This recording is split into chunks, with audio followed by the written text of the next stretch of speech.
नमस्कार मित्र हो, मी सुनील पाद. या व्हिडिओमध्ये तुम्ही बघत असाल की कन्फ्यूज वातावरण, एकाच सेकंदामध्ये सम्मान आणि एकाच सेकंदामध्ये विचित्र वागणूक. हा एक मुशायरीचा कार्यक्रम होता. मागे खूप मोठी शायर मंडळी बसली आहेत. M.A. तुराज, शकील आझमी आणि नाझिरा बब्बरजी अशी मोठी मंडळी, नावाजली मंडळी स्टेजवर बसली होती आणि मला त्या कार्यक्रमामध्ये ॲज अ गेस्ट इन्व्हाइट केलं होतं माझ्या खूप जुन्या मित्रांनी. त्याचं नाव होतं दिलशाद. आणि उर्दू अदबचा हा कार्यक्रम होता, मुशायरीचा कार्यक्रम होता.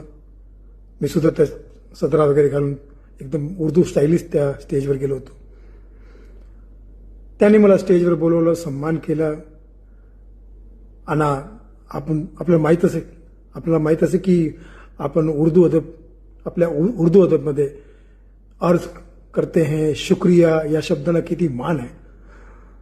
तर त्यांनी जेव्हा माझा सन्मान केला, सत्कार केला, तर मी सुद्धा त्या उर्दू अदबच्या कार्यक्रमामध्ये माझ्या परीनं शुक्रिया हा शब्द मनासाठी बोलण्यासाठी माईक मागत होतो. पण त्यांचं ते विचित्र व्हिडिओ बघितलं की मला शुक्रियाच करू दिला नाही.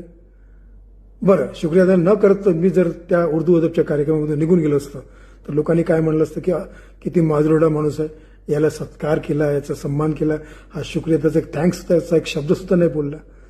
तर दोन्हीकडून मला प्रॉब्लेम झाला असता. आणि एकीकडून तर झालंच आहे की मी शुक्रियाचा मनासाठी तयार आहो, पण त्यांनी तो उर्दू अदबचा कार्यक्रम, उर्दूमध्ये मान सन्मानाचा इतका एक मोठा स्थान असतो. त्या कार्यक्रमामध्ये जर अशी वागणूक एका कलाकारासोबत होत असेल तर अल्लाही मालिक.